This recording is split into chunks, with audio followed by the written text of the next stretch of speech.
O 4Lô5 Teatro do Comum comemora este ano uma década de cena em Belo Horizonte. São 6 espetáculos em repertório, mais várias outras criações do grupo, sempre com uma proposta autoral de criação coletiva e estética contemporânea. A gente conversa agora com a Regiane Faria e com o Marcos Coleta, que são 2 atores do 4Lô5. Sejam muito bem-vindos ao Arranjo, gente. Obrigada. Obrigado. A gente que agradece. Bem-vindo. Gente, uma década de 4Lô5. Quando vocês olham para trás, assim, qual que é a sensação que vem? É orgulho, é resistência? O que vocês pensam? Acho que as duas coisas, assim. 10 anos, né? A gente fica até meio assustado, né, Marcos? Assim, de ver que passou tão rápido. Mas a gente percebe que tem um caminho aí que foi construído. E é muito engraçado, porque agora a gente está fazendo mostra de repertório. A gente sempre fez os espetáculos, mas estamos fazendo 6 espetáculos juntos. A gente começa a reler os textos e pensar, nossa, como que a gente escreveu isso? Né? E aí tem até porque as coisas vão se modificando, né? Sim. Do início do espetáculo e depois você vai vendo 10 anos depois, a gente já pensa outras coisas, já lê aquele mesmo texto de uma forma diferente e certamente em cena diferente também, né? Mas é lindo poder comemorar os 10 anos, assim, a gente está muito feliz. Como que foi o início, então, de formação do grupo? Eles já têm essa formação do jeito que tá sendo agora, né? Como que foi o início? A gente começou lá no curso de teatro do FMG, eu, a Régia, o Ítalo, que nós somos do grupo ainda, os fundadores, e tinha mais 2 pessoas, o Sérgio e a Poliana. E a gente começou estudando teatro e fora, fizemos um grupo de estudos. E aí, com o tempo, o grupo foi se profissionalizando, aí depois entrou a Assis, a Maria entrou logo em seguida. E aí a formação atual é de 2009 para cá, né, Régis? 8, 9 anos, que é essa formação que se mantém até hoje. A maneira de trabalhar de vocês é sempre a mesma desde o começo? Ou vocês foram evoluindo ao longo do processo? A gente foi evoluindo, assim. Tem algumas coisas que ainda permanecem, né? A questão do pensamento de um trabalho novo, ele sempre vem de uma necessidade nossa de dizer algo relacionado ao que está acontecendo no momento, as coisas que estão nos perturbando, vários sentidos, né? Tanto no sentido positivo quanto no negativo. A gente vê várias possibilidades e escolhe alguma coisa para dizer. A gente começa sempre assim. O que é que eu quero dizer? O que é que o Marcos, o Ítalo, o Assis... A gente entra nessa discussão e chega num tema comum para iniciar os processos de trabalho. E aí a gente parte, às vezes, do texto, às vezes da improvisação. E nesses últimos trabalhos a gente fez uma divisão. Mas acaba que a gente chega no mesmo lugar de trabalho, né? Mas esses princípios, às vezes, eles se modificam.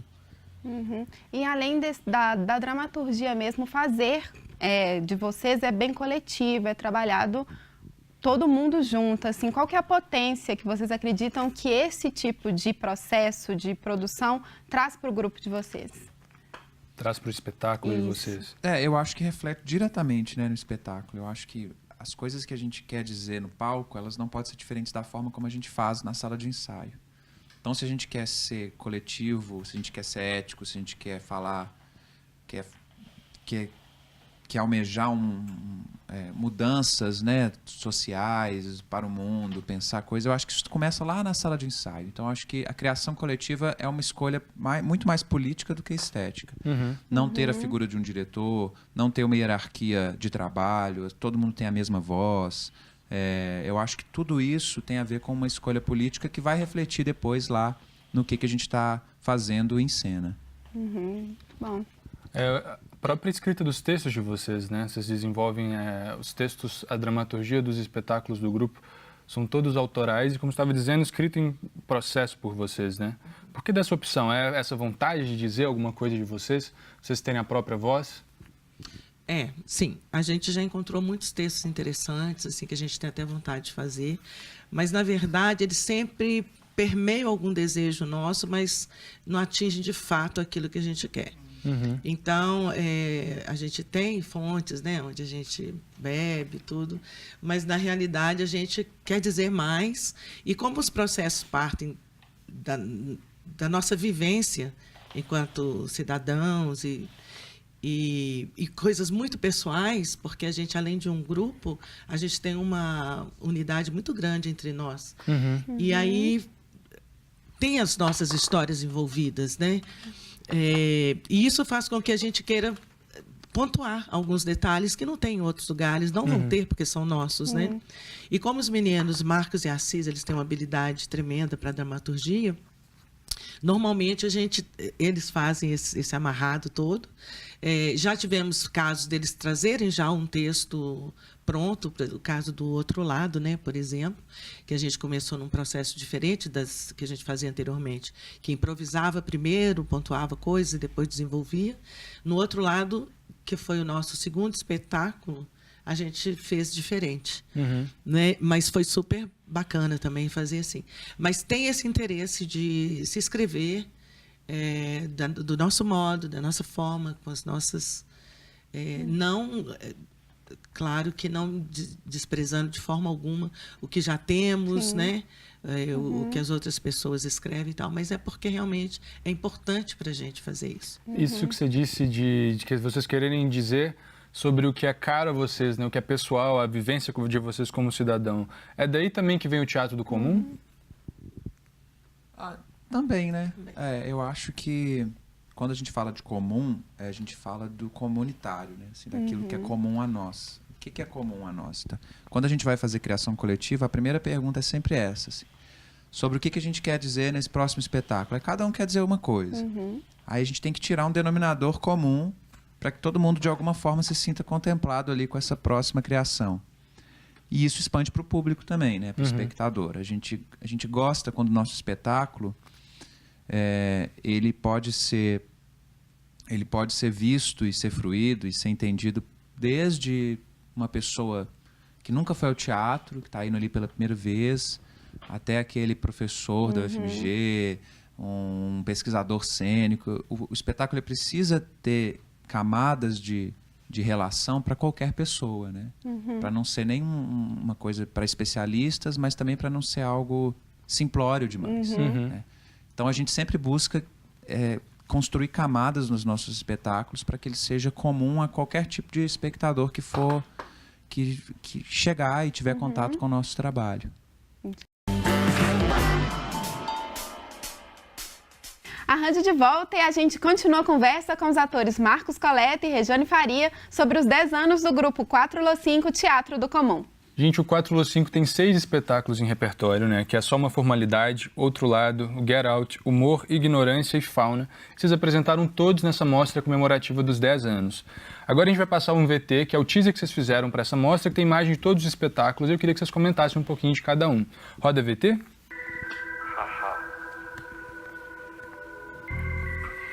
É Só uma Formalidade, a gente estreou em 2009, um espetáculo com os 4 atores em cena. Ele fala de quê? Sobre família, né? Basicamente, né? E a gente tem Outro Lado, que é um espetáculo com uma pegada mais política, que a gente já parte para um coletivo, um espetáculo mais tenso, né? 2011. Aí em 2013 a gente estreou o Get Out, que é o solo do Assis, que é uma direção e dramaturgia dele, e que o grupo abraçou. Em 2014 a gente fez uma experiência completamente diferente com o Humor, que é esse espetáculo aí, que a gente explorou o palco italiano pela primeira vez. Aí já começa os 2 últimos, que foi o Ignorância, que é esse espetáculo aí com a Régia e o Ítalo em cena, direção minha e do Assis. E depois a gente fez o contrário. A Régia e o Ítalo foram dirigir e eu e o Assis fomos para a cena, e esse é o último espetáculo, que é o Fauna, que a gente estreou em 2016. Isso aí. Em Fauna e em Ignorância, vocês mudaram, né, a questão da proposta, do formato do grupo, com 2 atores em cena. Por que vocês optaram por essa mudança, essa experimentação, assim, talvez? Então, a gente já tinha 4 espetáculos, né, que a gente vinha trabalhando no mesmo formato. E aí chegou uma hora que a gente ficou pensando, que como a gente estava sempre em cena e dirigindo, a gente ia meio que se dividindo durante os ensaios. Mas como estava todo mundo trabalhando, era meio, né, complicado, assim. Sempre deu certo, mas era complicado. Aí a gente falou, vamos fazer uma experiência nova, né? 2 em cena, 2 dirigindo, para a gente ter esse olhar de fora, de dentro, né? E aí a gente começou fazendo isso. E foi uma experiência sensacional com a Ignorância. A gente curtiu muito por todo o processo, né, que a gente tinha 2 pessoas cuidando e 2 pessoas atuando, que nunca a gente tinha conseguido fazer isso.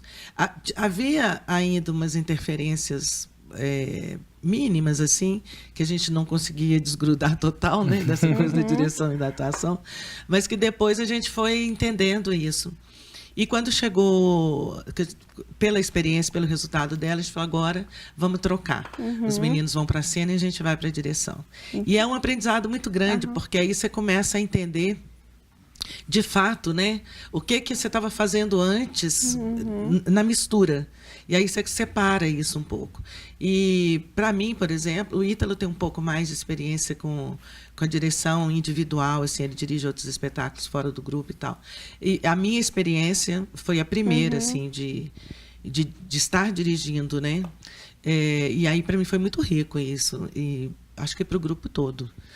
Eu penso que isso da gente poder ficar do lado de fora, sem se preocupar com a atuação, dá para a gente um outro olhar sobre o próprio grupo. Né? Assim, a gente começa a ver os nossos amigos de cena, que a gente já está juntos há tanto tempo, de outra forma.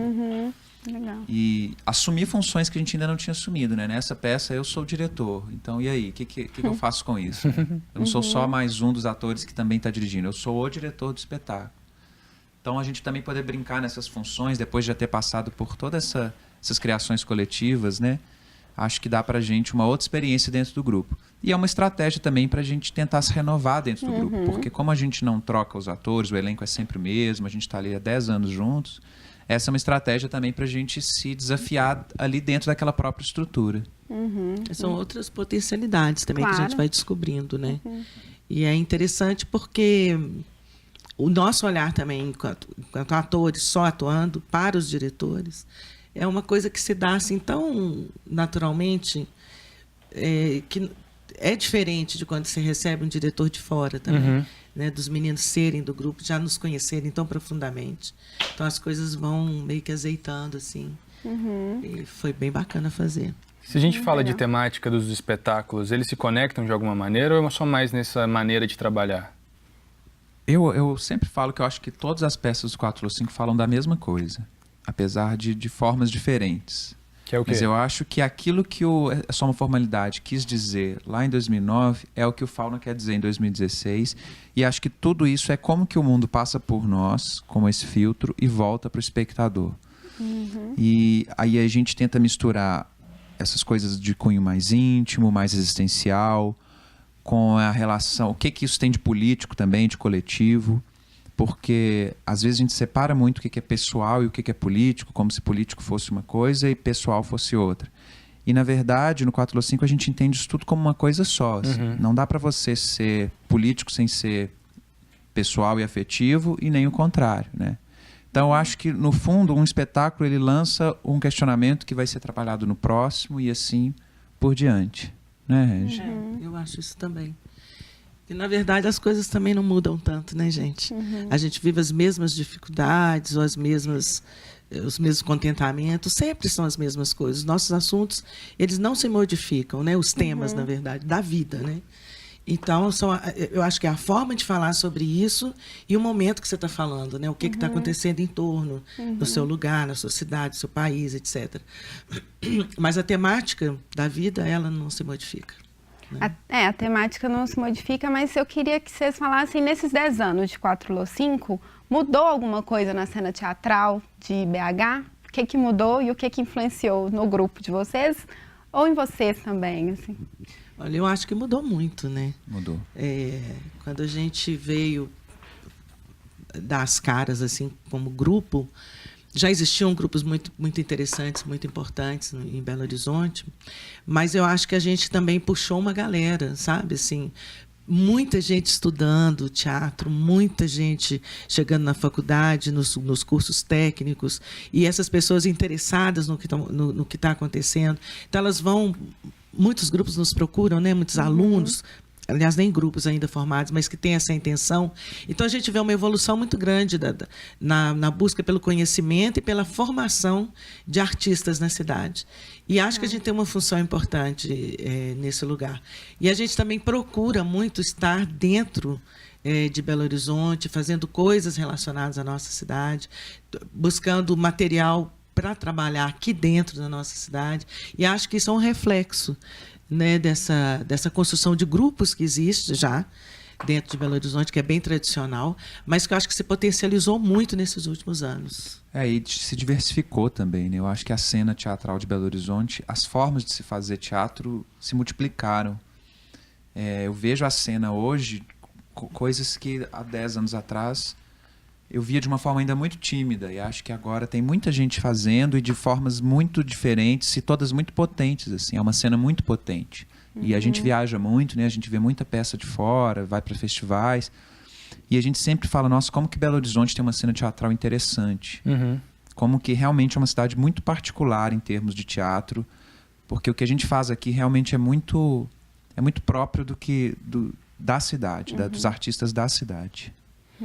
Outro aspecto muito legal do trabalho de vocês, voltando um pouquinho à dramaturgia, é o fato de que vocês procuram publicar sempre as dramaturgias dos espetáculos do 4Lô5. Por que disso? Olha, uma forma que a gente encontrou de registrar, né? De ter uma memória do teatro, assim. Você vai procurar um texto de teatro nas bibliotecas, ou você não consegue encontrar muita coisa, principalmente da nossa cidade. Agora, inclusive, né, depois você pode falar um pouquinho do lançamento do livro do Assis, da Javali, que os meninos têm esse interesse grande assim, em escrever o próprio material e registrar esse material, distribuir para as bibliotecas, para as escolas, disponibilizar para quem quiser ter esse material, para que a gente também tenha esse trabalho replicado no futuro, né? Tem um registro de um tempo de teatro que está sendo diferenciado, né? A gente falando dessa coisa dos novos artistas, de grupos que surgiram, eles são de uma responsabilidade tão grande e de um apreço tão grande com a arte que a gente fica assim, coisa que não existia antes. Acho que até por isso a memória ficou tão deixada de lado, né? E agora a gente pretende fazer desse momento, desse tempo, algo que permaneça, que realmente faça diferença para a gente e para os artistas que estão chegando, né? E esse movimento da gente querer publicar os nossos textos, ele também casa com outro movimento de dramaturgia dentro da cidade, e aí várias coisas aconteceram juntas. Tem um projeto muito importante que é o Janela de Dramaturgia, os ateliês de dramaturgia também começaram a acontecer tudo nos últimos 6, 7 anos, e aí o Assis, que é do grupo, junto com o Vinícius, que é um dramaturgo aqui da cidade, decidiram ter uma editora de teatro, que é a Javali, que tem publicado muitas coisas. Os últimos livros do 4Lô5 todos foram publicados pela Javali. Acabaram de lançar uma antologia de teatro com textos importantes de várias décadas da dramaturgia de Belo Horizonte. Então, acho que também é um momento que essa coisa da dramaturgia voltou a ser um assunto importante a ser discutido. Sempre existiu, todo mundo sempre escreveu, mas eu acho que a atenção para isso agora, estamos no momento de voltar a atenção para isso novamente. Assim, acho que acontecem esses ciclos e agora eu acho que é o momento de repensar a dramaturgia. E valorizar, né? Porque essa editora dos meninos, ela tem o foco, né? Nos textos teatrais, teóricos, também relacionados a teatro. Quer dizer, a gente criar uma editora é uma coisa muito louca, né? É uma resistência, né? Assim, num tempo de exato. digital, né? Onde tudo agora vira digital, você decidir ter uma editora, publicar livros. Essa será a pauta para outro arranjo, em breve.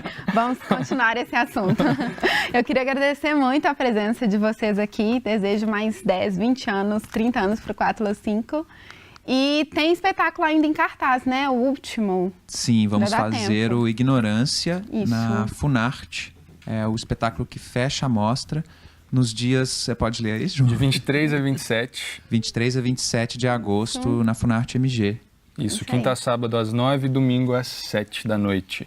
Isso aí, a gente aproveita e convida todo mundo, né, para nos assistir. A gente precisa de gente no teatro, isso é importante dizer, né? Deixem um pouquinho as atividades à noite, vai lá nos ver, é rapidinho, 1 hora. Isso aí. E muito obrigado pelo convite, parabéns para vocês pelo programa, muito Imagina. sucesso. Esperamos voltar Claro. daqui a 10, 20, 30. Isso aí, muito obrigada. Quem gente. quiser saber mais Obrigada. informações do 4Lo5, por onde pode acessar? O 4lo5.com, que é o nosso site, e a nossa página no Facebook, facebook.com/4lo5. E basicamente nesses lugares a gente está sempre alimentando, a gente mantém uma comunicação bem direta ali com as pessoas. Ótimo, Então, joia, muito gente. obrigada. Obrigado. Valeu. Obrigada a vocês. O Arranjo de hoje fica por aqui, mas quem quiser mandar sugestões pra gente ou mensagens, é só seguir as nossas redes sociais ou mandar um e-mail para programaarranjo@tvhorizonte.com.br. Muito obrigada pela companhia e na próxima semana a gente volta. Até lá!